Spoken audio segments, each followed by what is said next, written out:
हमारा उद्देश्य क्या है? किसी से पूछो, किसी भी भक्त से पूछो, आपका उद्देश्य क्या? तिलक क्यों लगाते हो? नाम जप क्यों करते हो? कंठीमाला क्यों पढ़ते हो? एकादशी क्यों करते हो? वृंदावन क्यों जाते हो? हम पे श्री जी की कृपा हो जाए, हमको ठाकुर जी मिल जाए। इतनी जल्दी मिल जाएंगे?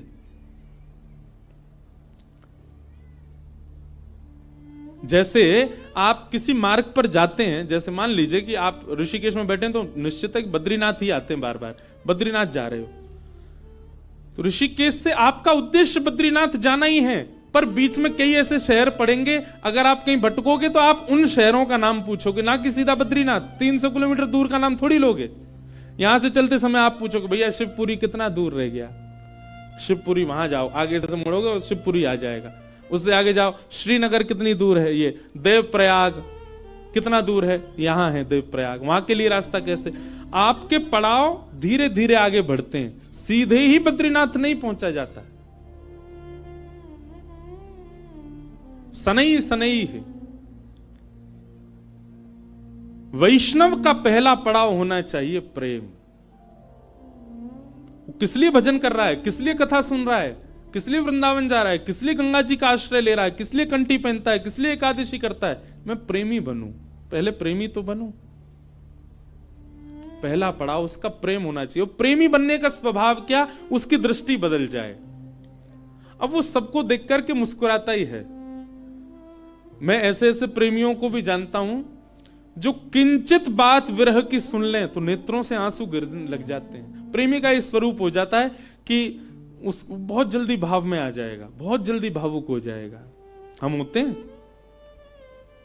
हमारे आगे तो व्यक्ति गंगा जी में कूद जाए तो हमको विरह नहीं होता। प्रेमी व्यक्ति कैसा होगा? किंचित कोई भाव ऐसा देख लेगा ना, बहुत छोटा सा, कोई व्याकुल बैठा है, उस व्याकुलता को देख करके वो विरह में आ जाएगा। ये होता है प्रेमी का स्वरूप। आधुनिक भाषा में उसको कह देते हैं ये बहुत इमोशनल है, बहुत जल्दी इमोशनल हो जाता, बहुत जल्दी भावुक हो जाता है। संसार को देख करके भावुक हो रहा है। एक बात बताएं, भावुक व्यक्ति प्रेमी बहुत जल्दी बन सकता है। अगर किसी के अंदर भावुकता बहुत ज्यादा है ना, तो एक प्रकार से वो ये समझ ले कि उसको कई सीढ़ियां पहले से चढ़ा हुआ है। वो भावुक व्यक्ति बस प्रेम की ओर बढ़ जाए, प्रेमी और बन जाए, और अधिक प्रेम हो जाए, और वही प्रेम वृंदावन चंद से हो जाए उसका।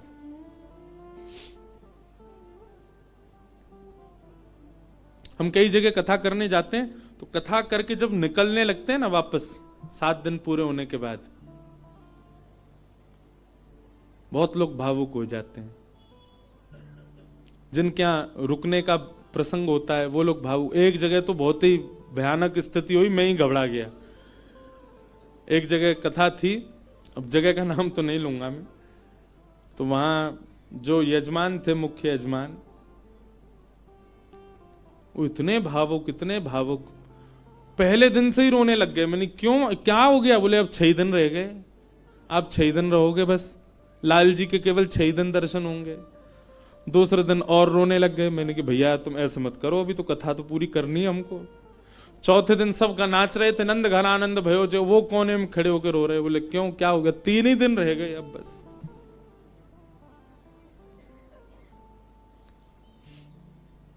जिस दिन विश्राम दिवस था, मैं तो बहुत घबरा रहा था। मैंने आज क्या होगा, वो पहले दिन से ही रो रहे हैं। वही हुआ। अच्छा, ऐसा और था कि कथा करते ही मुझे एयरपोर्ट जाना था, मेरी फ्लाइट थी। कथा भी मैंने सुबह सुबह की थी 7 बजे से। आरती, विश्राम आरती हो रही थी, और मैं बस ये था कि हे लाल जी कुछ हो नहीं, बहुत भाव में। वही हुआ, आरती करते करते दोनों, पहले तो उनकी गृहिणी मूर्छित होकर गिर पड़ी, बेहोश ही हो गई, और फिर जो उनके पतिदेव थे उनको देख के वो भी हो गए। उसके पीछे बिल्कुल भी किंचित ही, हमको तो समझ में आया था नाटक, लेकिन नहीं, वास्तविक था। पानी वानी डाला भैया, उनका ब्लड प्रेशर वगैरह सब कम होता चला गया। एक कथा भी आती है, सुना है? एक महाराष्ट्र के राजा थे,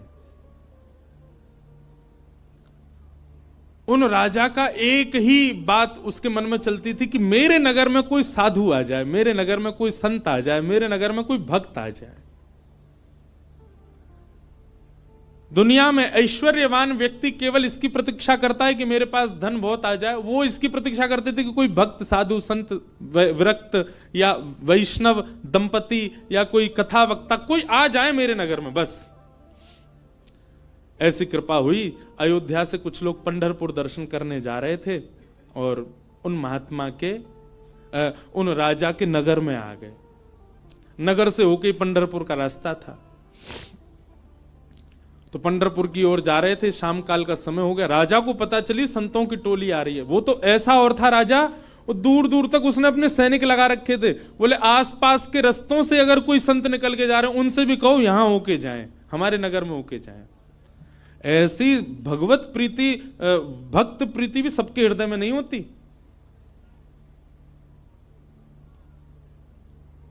ये बात बंधुओं लिख लीजिएगा, जिस दिन हरि प्रिय आपको प्रिय लगने लग जाए, समझ जाना आप हरि के प्रिय होते जा रहे हो।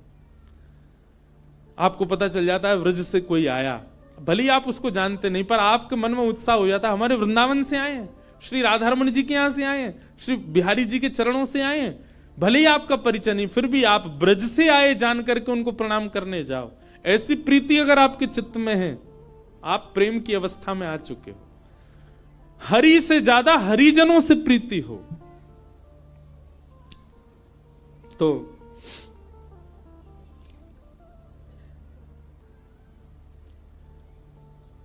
अयोध्या से संतों की टोली आई। रात में राजा ने खूब सुंदर उनका स्वागत किया, सबके लिए बढ़िया शिविर बनवाए, बढ़िया सबके लिए भोजन की व्यवस्था करी। सब साधु महात्मा बड़े प्रसन्न हो गए। बोले वाह भैया राजा, तेने तो हमारो दिल जीत लिया, क्या सुंदर व्यवस्था की, सब संतों के सबके चरण धोए, सबको माला पहनाई, प्रसाद पवाया, सोने की उत्तम व्यवस्था। और राजा रात में सोने अपने महल में नहीं गया, वहीं बैठा शिविर के बाहर ही पूरे परिवार सहित, कि कोई संत कोई आज्ञा कर दें सेवा के लिए, हम उनकी सेवा करें। संतों ने दूसरे दिन उठ करके राजा से कहा, देखो हम तुम्हारी सेवा से इतने प्रसन्न हैं कि हम सबके मन में आया कि हम कम से कम 5 दिन तो यहां रुकें। राजा रोने लगा, बोले महाराज मेरे ऊपर बड़ी कृपा, आप रुकिए। 5 दिन पूर्ण हुए। सब संत बोले भैया हमको पंढरपुर जाना है, अब आप हमको आज्ञा दो। राजा बोला भगवान मैं अपनी एक बात निवेदित करूं। बोले क्या? 5 दिन बाद रामनवमी है, श्री राम जी का अद्भुत उत्सव है, आप लोग सब यहीं रुक जाएं, 5 दिन और रामनवमी करके चले जाएं। संत बोले भाई क्या बुराई है, इतनी अच्छी व्यवस्था राजा कर ही रहे हैं, वहीं बढ़िया कीर्तन भजन होने दो, सत्संग होने दो। 5 दिन रुक गए, सबने रामनवमी करी, अभिषेक किया राम जी का। रामनवमी पूर्ण करके सब अगले दिन संत महापुरुष बोले अब हमको आज्ञा दो, हम लोग सब चलें पंढरपुर। बोले महाराज नेक और रुक जाओ, हनुमान जयंती और आ रही है, हनुमान जन्मोत्सव, आप सब लोग रुके रहेंगे तो आप सबके सानिध्य में, हमको तो कुछ आता नहीं, हम हनुमान जी का जन्मोत्सव करेंगे। अब वो सेवा इतनी अच्छी कर रखी थी कि कुछ संत तो बेचारे उसके पक्ष में रहते थे, बोले रुक ही जाओ, बढ़िया व्यवस्था तो कर ही रखी है।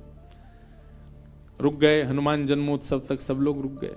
सब लोगों ने हनुमान जी का जन्मोत्सव मनाया। संत महापुरुष कहने लगे, बोले भैया अब हमको आज्ञा दे दो, अब हम लोग चलें। बोले महाराज उसके बाद में फिर कोई और उत्सव आ रहा था 15 दिन बाद, उसका नाम ले दिया। बोले वो किए बिना तो आप कैसे जाओगे, कहां आपको व्यवस्था ही नहीं मिलेगी, मेरे यहां हो जाएगा। 15 दिन और रुक गए, फिर जाने लग गए। बोले महाराज गंगा दशहरा आने वाला है, आप सब लोग कहां, गंगा जी तो मिलेंगे, मैं गंगा जल मंगवाऊंगा ना अपने सैनिकों को भेज करके, यहीं आप सब लोगों के लिए सूक्ष्म गंगा प्रकट करवा दूंगा। फिर रुक गए, गंगा दशहरा हो गए। सब करते करते करते महाराज जेठ का महीना निकल गया। कब आए थे? रामनवमी पे आए थे, तब से जेठ आ गई। जेठ के बाद अब फिर जन्माष्टमी राधाष्टमी के उत्सव आ गए। वो उत्सवों के बहाने दे दे करके संतों को रोक लें। महाराज अब तो चातुर्मास करना पड़ेगा आपको, चातुर्मास प्रारंभ, कहां जाओगे, यहीं कर लो। चातुर्मास करवा दिया।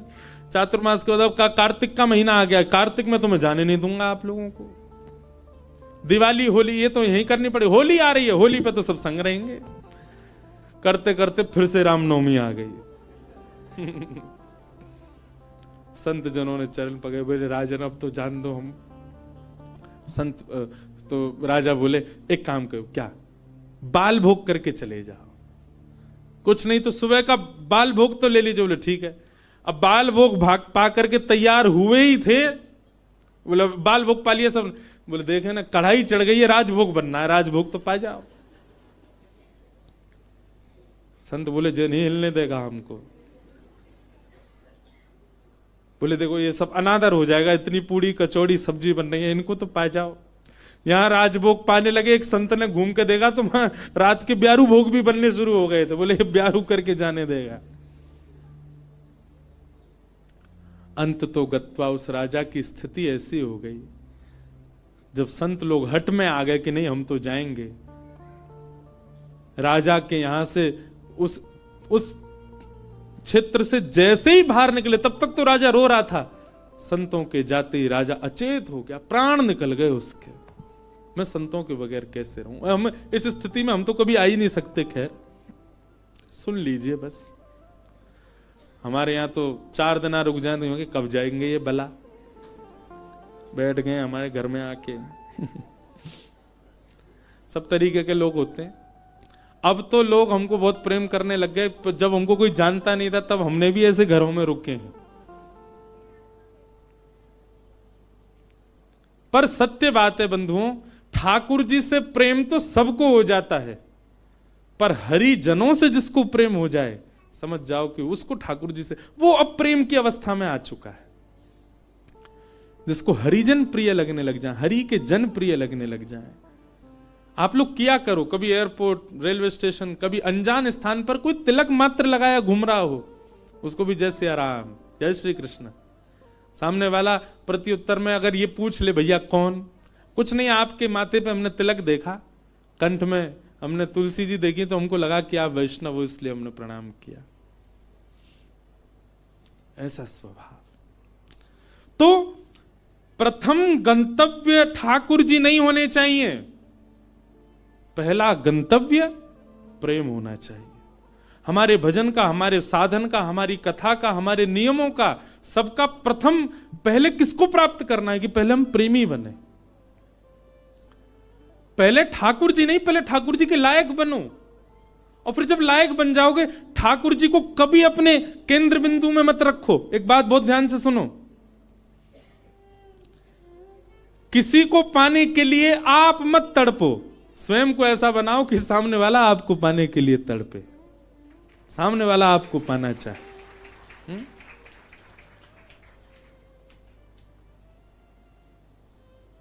पिक्चरों में ऐसे दिखाते हैं ना कि कोई प्रेम करता था किसी कन्या से, और उसको सीधे तो पानी पाया, तो खुद इतना बढ़िया पढ़ लिख करके बड़ा मजिस्ट्रेट बन गया महाराज, आगे पुलिस पीछे पुलिस, अब वो छोरी डोल रही है वाकू पावे को, इससे मेरा ब्याह हो। ठीक वैसे ही ये बात शास्त्रीय है कि ठाकुर जी को पाने के लिए आप केंद्र बिंदु ठाकुर जी को मत रखो चित्त में कि उनको मुझे प्राप्त करना है। ठाकुर जी को जो जो प्रिय है वो सारे गुण मेरे भीतर आ जाएं, ताकि ठाकुर जी को मैं प्रिय लगूं। आप पीछे मत पड़ो उनके, स्वयं को ऐसा बनाओ कि ठाकुर जी पीछे पड़े आपके। श्रीमद् वल्लभाचार्य जी के चरित्र में आता है कि, बहुत ध्यान से सुनिएगा, श्रीनाथ जी जब प्रकट हुए ना, तो पहले श्रीनाथ जी की भुजा प्रकट हुई, और भुजा प्रकट होने के बाद में सद्दू पानी की गैया रोज जाती थी, अपना संपूर्ण दुग्ध वहीं बहा करके आ जाती थी। तो सद्दू पानी ने देखा मेरी गैया कहां जाती है, जाकर के देखा तो गिरिराज शिला में केवल भुजा निकली हुई है। सद्दू पानी ने जब पूरा बाहर निकाला तो श्रीनाथ जी प्रकट हो गए इसी कलिकाल में।